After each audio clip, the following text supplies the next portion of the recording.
Richelieu, le cardinal aux 14 chats, une passion féline au cœur du pouvoir. Bonjour à tous les passionnés d'histoire et de nos amis les félins. Bienvenue sur Passion Chien-Chat. Aujourd'hui, nous allons découvrir une facette méconnue d'une figure emblématique de l'histoire de France, le cardinal de Richelieu. Au-delà de son rôle politique, Richelieu était un véritable amoureux des chats. Préparez-vous à être surpris par cette histoire fascinante.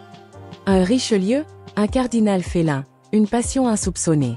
Le cardinal de Richelieu, figure majeure de l'histoire de France, était connu pour son influence politique et son rôle auprès du roi Louis XIII.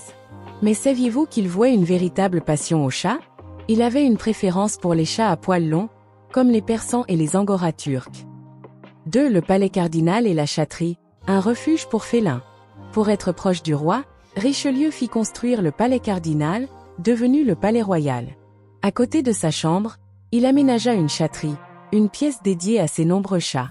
À sa mort, en 1642, il en possédait pas moins de 14, chacun ayant son propre nom et sa propre personnalité.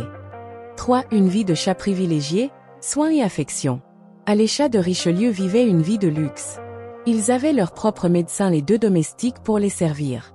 Ils étaient nourris avec du blanc de poulet et bénéficiaient de toute l'affection de leur maître.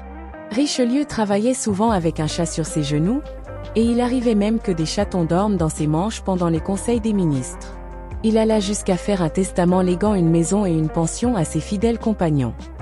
Leçon de vie, l'importance de l'empathie et de la compassion. L'histoire du cardinal de Richelieu et de ses nombreux chats est une fenêtre ouverte sur des valeurs humaines essentielles. Au-delà de l'image austère de l'homme d'État, elle révèle une sensibilité et une empathie profonde envers les animaux.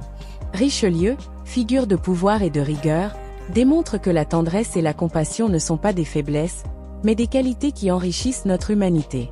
Cette dualité nous rappelle que l'empathie peut s'exprimer de multiples façons et qu'elle transcende les apparences. Le soin que Richelieu apportait à ses chats témoigne d'une conscience précoce du bien-être animal. À une époque où cette notion était loin d'être répandue, il leur offrait un environnement confortable et des soins attentifs. Cette attitude visionnaire nous invite à réfléchir à notre propre rapport aux animaux et à l'importance de leur accorder respect et considération.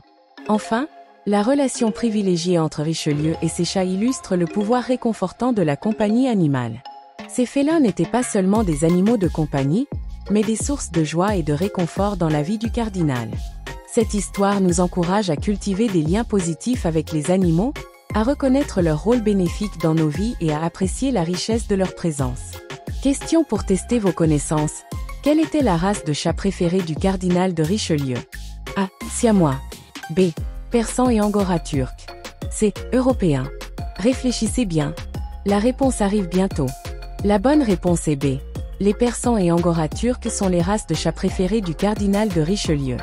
L'histoire de Richelieu et de ses 14 chats est un témoignage touchant de l'amour que les humains peuvent porter aux animaux. Elle nous rappelle que, derrière les apparences, se cachent souvent des cœurs tendres et des passions insoupçonnées. Et n'oubliez pas, si vous voulez découvrir d'autres histoires fascinantes de chats, rendez-vous sur Passion Chien-Chat.